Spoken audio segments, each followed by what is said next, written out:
UTL solar, solar लावणार आणि सबसिडीही मिळवून देणार।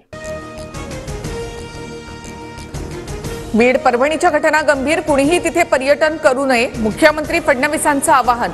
तर बीड जिल्ह्यामध्ये कुणाचीही दादागिरी चालू न देण्याचा इशारा। गृहमंत्री फडणवीसांनी बीडला पर्यटन म्हणून जावं, म्हणजे मित्र धनंजय मुंडे यांची दहशत दिसेल आणि तुमचे डोळे उघडतील। बीड हत्या प्रकरणावरून अंजली दमानिया यांचा निशाणा। बीडमध्ये राष्ट्रपती शासन लावावं अशी परिस्थिती, कधीही भडका उडून दंगल होईल असं वातावरण। सरपंच हत्या प्रकरणावरून राऊतांचा हल्लाबोल। बीडमध्ये निघणाऱ्या मोर्चामध्ये शरद पवार सहभागी होणार। सरपंच संतोष देशमुख हत्या प्रकरणी 28 तारखेला सर्वपक्षीय मोर्चाचं आयोजन। पोलिसांना कुणाचे फोन येत होते, CDR तपासा, सर्व समोर येईल। सरपंच हत्या प्रकरणावरून खासदार बजरंग सोनावणी यांची मागणी। मनोज जरांगे यांच्याकडून परभणीमधील सोमनाथ सूर्यवंशी यांच्या कुटुंबियांचं सांत्वन। तर थोड्याच वेळामध्ये बीडमध्ये संतोष देशमुखांच्या कुटुंबियांना सुद्धा भेटणार।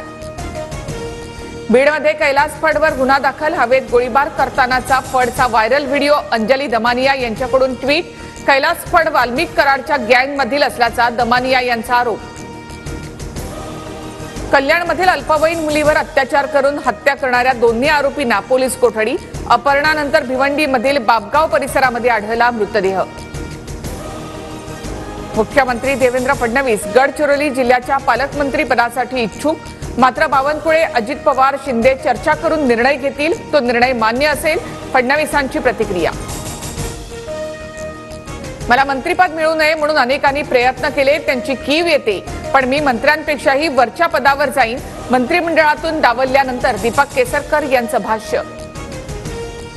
बीड सरपंच हत्या प्रकरणात सरकार आरोपींना वाचवते, संपूर्ण प्रकरण बाहेर काढणार, मनोज जरांगे यांचा इशारा।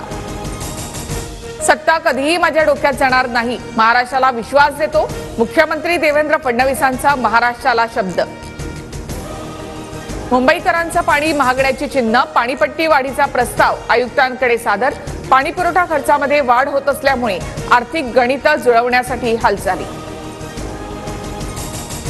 मोबाईल ग्राहकांना इंटरनेट डेटा न देता केवळ फोन कॉल आणि SMS साठी रिचार्ज प्लॅन द्या, ट्रायचे मोबाईल कंपन्यांना आदेश।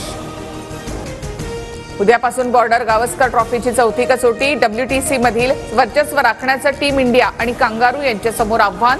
मेलबर्न क्रिकेट ग्राउंडवर उद्या सकाळी 5 वाजता सामन्याला सुरुवात होईल।